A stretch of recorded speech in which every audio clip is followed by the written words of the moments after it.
आज हम पढ़ेंगे चंपा काले काले अक्षर नहीं चिन्हती। इसके कवि हैं त्रिलोचन शास्त्री जी। बच्चों, सर्वप्रथम हम इस कविता के कवि त्रिलोचन शास्त्री जी के जीवन परिचय को जानेंगे।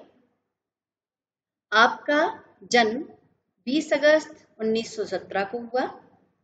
सुल्तानपुर, उत्तर प्रदेश जन्मभूमि। आपकी मृत्यु 9 दिसंबर 2007। मृत्यु स्थान आपका था गाजियाबाद, उत्तर प्रदेश। आपको पुरस्कार उपाधि के स्वरूप साहित्य अकादमी पुरस्कार प्राप्त हुआ 1982 में। शलाका सम्मान 1989-90 में मिला। शास्त्री जी की प्रमुख रचनाएं काव्य के अंतर्गत आप नोट कर सकते हैं बच्चों। धरती, गुलाब और बुलबुल, दिगंत, ताप के ताए हुए दिन, शब्द, उस जनपद का कवि हूँ, अर्घान, तुम्हें सौंपता हूँ, चैती, अमूला, मेरा घर, जीने की कला। गद्य खंड के अंतर्गत आपकी रचनाएं देशकाल, रोजनामचा, काव्य और अर्थबोध, मुक्ति बोध की कविताएं। इसके अलावा हिंदी के अनेक कोशों के निर्माण में आपका महत्वपूर्ण योगदान है। बच्चों, अब हम बात करते हैं आपकी साहित्यिक विशेषताएं। त्रिलोचन शास्त्री जी बहुभाषा विज्ञ शास्त्री हैं। ये रागात्मक, संयम व लयात्मक अनुशासन वाले कवि हैं। इसी कारण इनके नाम के साथ शास्त्री जुड़ गया। अब आपको ये स्पष्ट हुआ होगा बच्चों कि त्रिलोचन जी के नाम के आगे शास्त्री क्यों जोड़ा गया, क्योंकि ये रागात्मक, संयम व लयात्मक अनुशासन वाले कवि हैं। इसीलिए इनके नाम के आगे क्या जुड़ गया, शास्त्री। इसी क्रम में अगले बिंदु के रूप में इनकी भाषा छायावादी, रोमानियत से मुक्त है तथा उनके काव्य ठेठ गांव की जमीन से जुड़ा हुआ है। कवि बोलचाल की भाषा को चुटीला और नाटकीय बनाकर कविताओं को नया आयाम देते हैं। कविता की प्रस्तुति का अंदाज कुछ ऐसा है कि वस्तु रूप की प्रस्तुति का भेद नहीं रहता। अब हम आते हैं अपने काव्य पाठ पर। चंपा काले काले अक्षर नहीं चिन्हती। आप ये चित्र देखिए, प्रतीक स्वरूप। यहाँ कैसे बच्चे पढ़ रहे हैं, शिक्षिका उनको पढ़ा रही है। चंपा नाम की एक बालिका है। इस पाठ का हम सारांश देखें तो आपको विदित हो जाएगा कि कविता में क्या कहा गया है। चंपा काले काले अक्षर नहीं चिन्हती, ये कविता धरती संग्रह से संकलित है। यह पलायन के लोक अनुभवों को मार्मिकता से अभिव्यक्त करती है। इसमें अक्षरों के लिए काले काले विशेषण का प्रयोग किया गया है, जो एक ओर शिक्षा व्यवस्था के अंतर विरोधों को उजागर करता है, तो दूसरी ओर उस दारुण यथार्थ से भी हमारा परिचय कराता है जहां आर्थिक मजबूरियों के चलते घर टूटते हैं। काव्य नायिका चंपा अनजाने ही उस शोषक व्यवस्था के प्रतिपक्ष में खड़ी हो जाती है, जहां भविष्य को लेकर उसके मन में अनजान खतरा है। वह कहती है, कलकत्ते पर वज्र गिरे, कलकत्ते पर वज्र गिरने की कामना जीवन के खुरदरे यथार्थ के प्रति चंपा के संघर्ष और जीवन को प्रकट करती है। काव्य की नायिका चंपा अक्षरों को नहीं पहचानती। जब कवि ने इसको आत्मपरक रूप में लिखा है कि जब वह पढ़ता है तो चुपचाप पास खड़ी होकर आश्चर्य से सुनती है। वह सुंदर ग्वाले की एक लड़की है तथा गाय भैंस चराने का काम करती है। वह बहुत अच्छी है, साथ ही जिज्ञासु प्रवृत्ति की, चंचल भी है, जैसा कि बाल स्वभाव होता है। कभी वह कवि की कलम चुरा लेती है तो कभी कागज। इससे कवि परेशान हो जाता है। चंपा कहती है कि दिन भर कागज पर लिखते रहते हो, क्या यह काम अच्छा है? कवि हंस देता है। एक दिन कवि ने चंपा से पढ़ने लिखने के लिए कहा। उन्होंने इसे गांधी बाबा की इच्छा बताया। चंपा ने कहा कि वह नहीं पढ़ेगी। गांधी जी को बहुत अच्छे बताते हो, फिर पढ़ाई की बात कैसे कहेंगे? कवि ने कहा, पढ़ना अच्छा है। शादी के बाद तुम ससुराल जाओगी, तुम्हारा पति कलकत्ता काम के लिए जाएगा। अगर तुम नहीं पढ़ी तो उसके पत्र कैसे पढ़ोगी या अपना संदेशा कैसे दोगी? इस पर चंपा ने क्या कहा पता है बच्चों? चंपा ने कहा कि तुम पढ़े लिखे झूठे हो। वह शादी नहीं करेगी। यदि शादी करेगी तो अपने पति को कभी भी कलकत्ता नहीं जाने देगी। इसी स्वरूप क्या कहती है वो, इसी तारतम्य में, कलकत्ता पर भारी विपत्ति आ जाए ऐसी कामना करती है वह। अब देखिए बच्चों, पहले पद्य के रूप में आप संकेतार्थ देखिए। यहाँ एक कैसे छोटी सी मासूम बच्ची, भोली भाली, चंपा का प्रतीक हम जिसे मान सकते हैं, कैसे खड़ी हुई है। उसके मन में, चेहरे पर देखिए कैसे भाव है, जिज्ञासा है, साक्षरता को लेकर के उसके मन में कई विचार हैं। पद्यांश में देखिए, चंपा काले काले अक्षर नहीं चिन्हती। चिन्हती अर्थात पहचानती। मैं जब पढ़ने लगता हूँ वह आ जाती है, खड़ी चुपचाप सुना करती है। उसे बड़ा अचरज होता है, इन काले चिन्हों से कैसे ये सब स्वर निकला करते हैं। यहाँ हम बच्चों व्याख्या से पूर्व संदर्भ की चर्चा करें। संदर्भ, जैसा कि बच्चों आप जानते हैं, किसी भी पद्यांश का या हम कहें गद्यांश का जब हम संदर्भ देते हैं तो मुख्य रूप से उस पाठ्य पुस्तक का नाम, कविता का नाम, लेखक या कवि का नाम ये आता है। तो इस क्रम में इस कविता के संदर्भ में हम क्या देंगे बच्चों? प्रस्तुत काव्यांश पाठ्य पुस्तक आरोह भाग 1 में संकलित कविता चंपा काले काले अक्षर नहीं चिन्हती से उद्धृत किया हुआ है। इसकी रचयिता प्रगतिशील कवि त्रिलोचन शास्त्री जी हैं। अब हम बात करते हैं प्रसंग की। इस पद्यांश में चंपा की अक्षरों के प्रति अज्ञानता को दर्शाया गया है। अब हम बात करते हैं बच्चों व्याख्या। तो इसकी व्याख्या आप कैसे करेंगे? कवि चंपा नामक लड़की की निरक्षरता के बारे में बताते हुए कहता है कि चंपा काले काले अक्षरों को नहीं पहचानती, उसे अक्षर ज्ञान नहीं है। जब कवि पढ़ने लगता है तो वह वहां आ जाती है। वह उसके द्वारा बोले गए अक्षरों को चुपचाप खड़ी खड़ी सुना करती है। उसे इस बात की बड़ी हैरानी होती है कि इन काले अक्षरों से ये सभी ध्वनियां कैसे निकलती हैं। वह अक्षरों के अर्थ से हैरान होती है।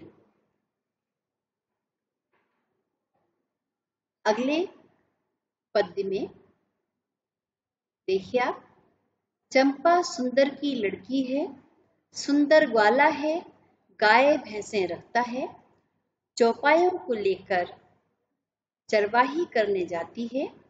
चंपा अच्छी है, चंचल है, नटखट भी है, कभी कभी ऊधम करती है, कभी कभी वह कलम चुरा देती है। जैसे तैसे उसे ढूंढकर जब लाता हूँ, पाता हूँ अब कागज गायब, परेशान फिर हो जाता हूँ। इसके प्रसंग में बच्चों आप क्या देंगे? संदर्भ आपका पूर्ववत जैसा हमने दिया था वही रहेगा, परिवर्तित नहीं होगा। प्रसंग हम इसमें ये देंगे, यहाँ कवि ने चंपा के विषय में बताया है कि उसका स्वभाव कैसा है। आप ये चित्र देखिए, कैसे लोक संस्कृति को दर्शाता हुआ एक शहरी एक ग्रामीण परिवेश को दिखाता हुआ ये चित्र कैसे बताता है कि हमारी संस्कृति कैसी है और लोगों की भावनाएं कैसे एक दूसरे के प्रति जुड़ी हुई है। इस पद्यांश की व्याख्या में आप लिख सकते हैं, कवि चंपा के विषय में बताता है कि वह सुंदर नामक ग्वालियर की लड़की है, वह गाय भैंस रखता है। चंपा उन सभी पशुओं को प्रतिदिन चराने के लिए लेकर जाती है। वह बहुत अच्छी है, वह चंचल है, वह शरारतें भी करती है। कभी वह कवि की कलम चुरा लेती है। कवि किसी तरह उस कलम को ढूंढ कर लाता है तो उसे पता चलता है कि अब कागज गायब हो गया। कवि इन शरारतों से परेशान हो जाता है।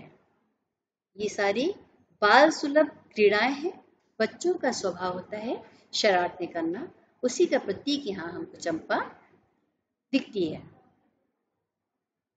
अगले पद्यांश में चंपा कहती है, तुम कागज ही गोदा करते हो दिन भर, क्या यह काम बहुत अच्छा है?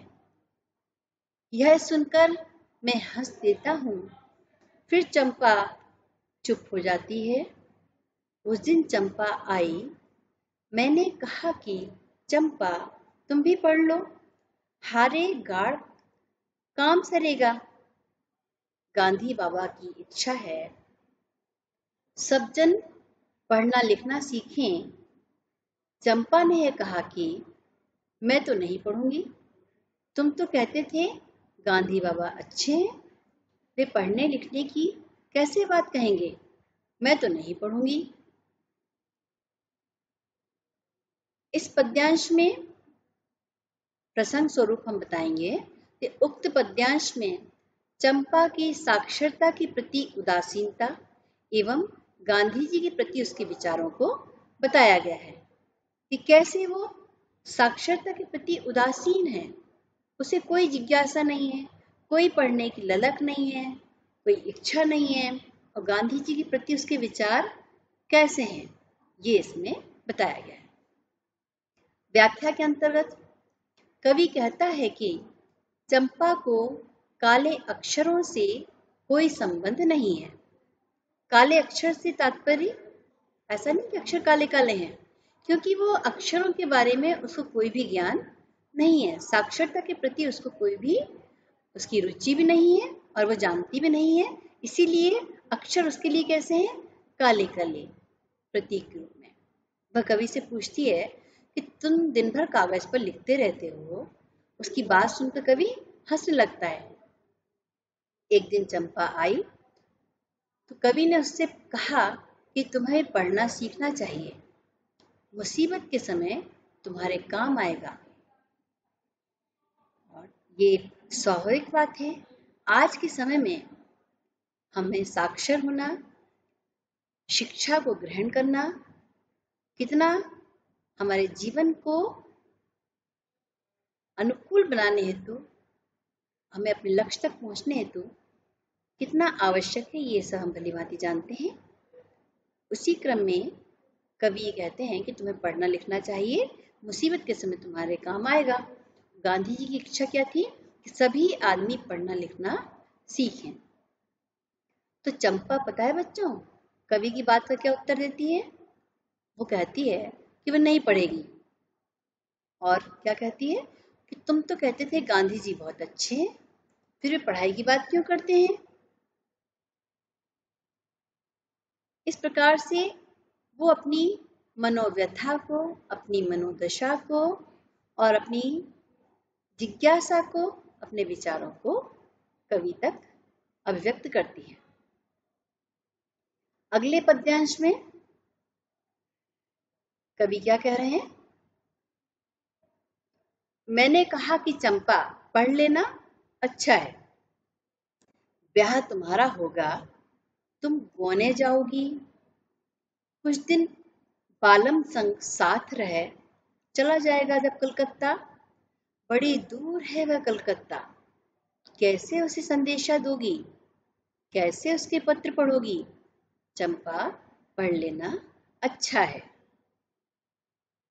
कवि कैसे उसकी जिज्ञासा शांत करना चाहते हैं, साथ ही साक्षरता के प्रति कैसे उसकी रुचि जागृत करने का प्रयास कर रहे हैं, उसको प्रलोभन दे रहे हैं, उसको बता रहे हैं कि शिक्षा से, पढ़ाई लिखाई से कितने लाभ होते हैं।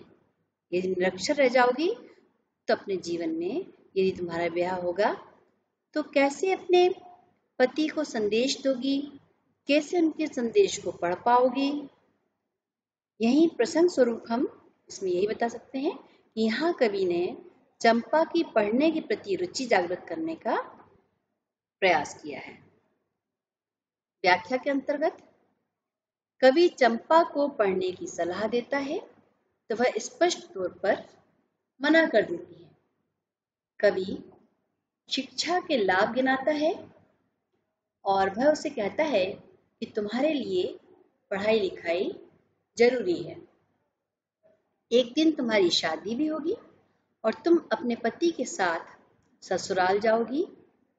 वहां तुम्हारा पति कुछ दिन साथ रहकर नौकरी के लिए कलकत्ता चला जाएगा।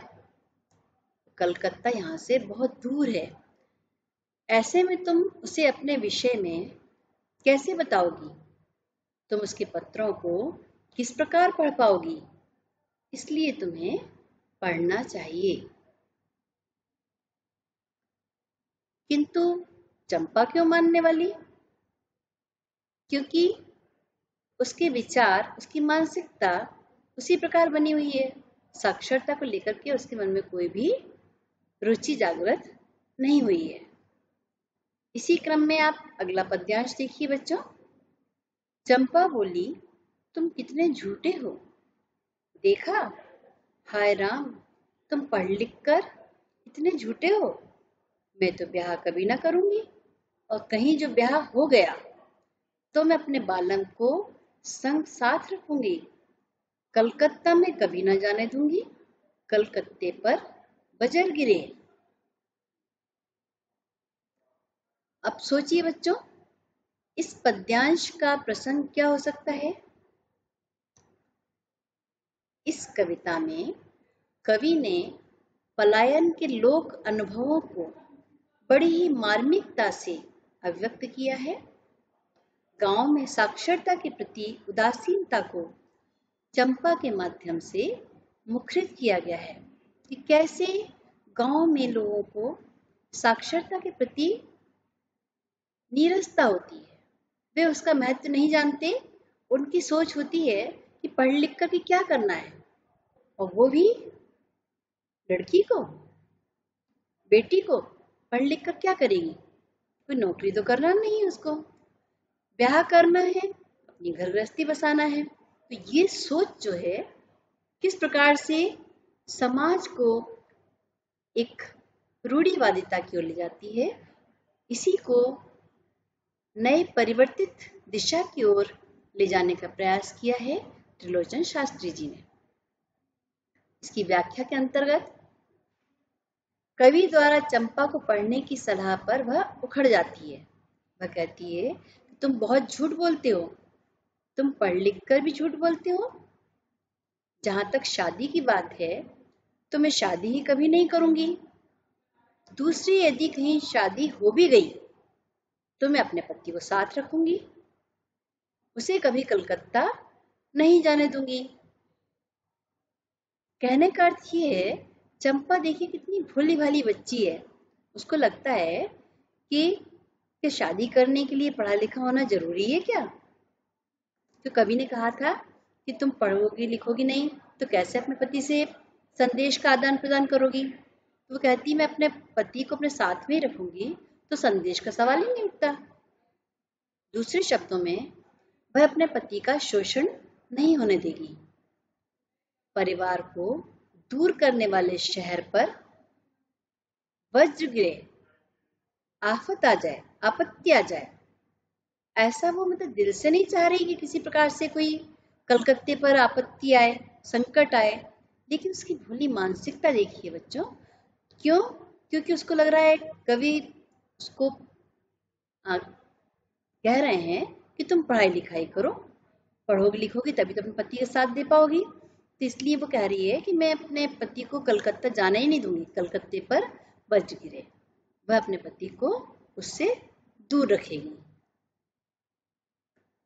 तो किस प्रकार से बड़े ही रोचक पूर्ण तरीके से कवि त्रिलोचन शास्त्री जी ने बड़े ही मनोरंजक तरीके से बिल्कुल आसान अपनी भाषा को सहज बना करके अपनी कविता को कैसे प्रस्तुत किया।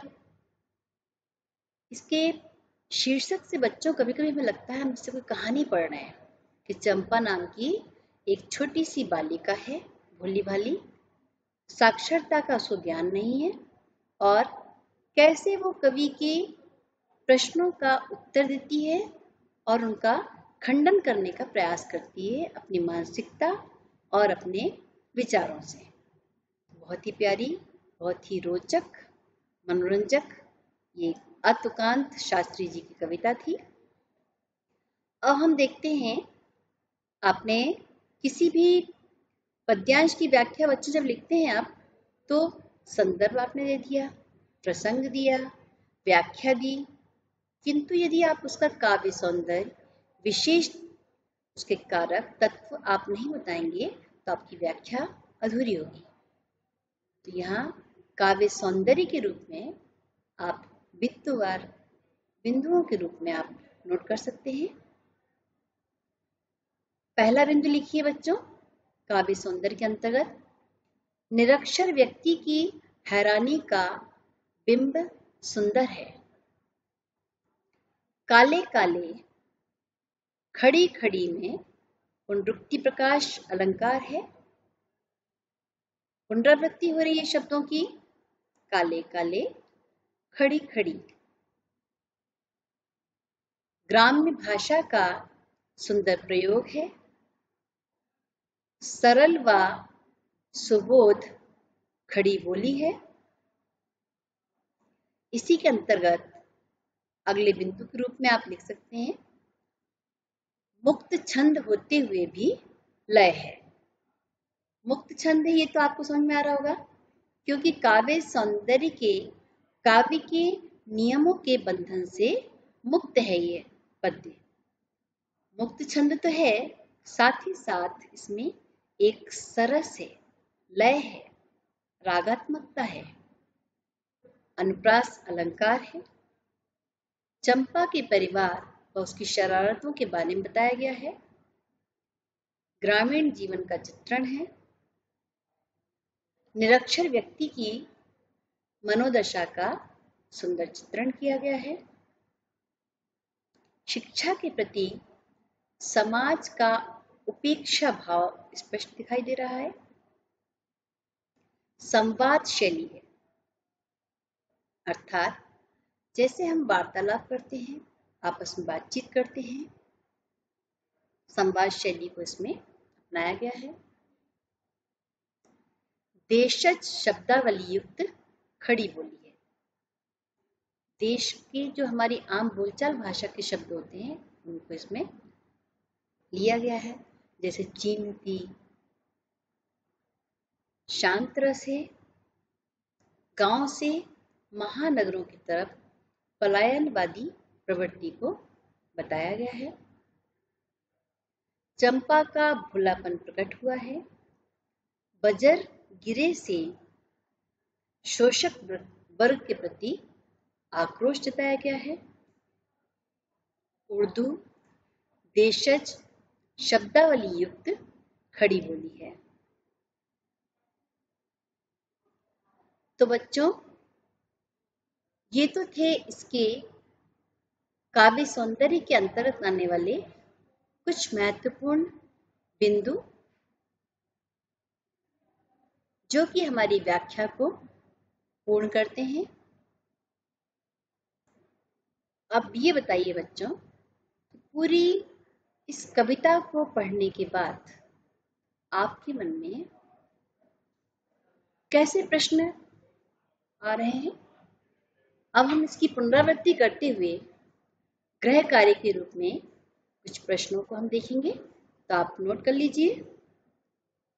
इन प्रश्नों को हम विभाजित करेंगे, जैसे कविता के साथ, कविता के आसपास। कविता के साथ में प्रथम आप लिखिए, चंपा ने ऐसा क्यों कहा कि कलकत्ता पर वज्र गिरे। दूसरा प्रश्न, चंपा को इस पर क्यों विश्वास नहीं होता कि गांधी बाबा ने पढ़ने लिखने की बात कही होगी। प्रश्न नंबर 3 में नोट कीजिए, कवि ने चंपा की किन विशेषताओं का उल्लेख किया है। प्रश्न क्रमांक 4, आपके विचार में चंपा ने ऐसा क्यों कहा होगा कि मैं तो नहीं पढ़ूंगी।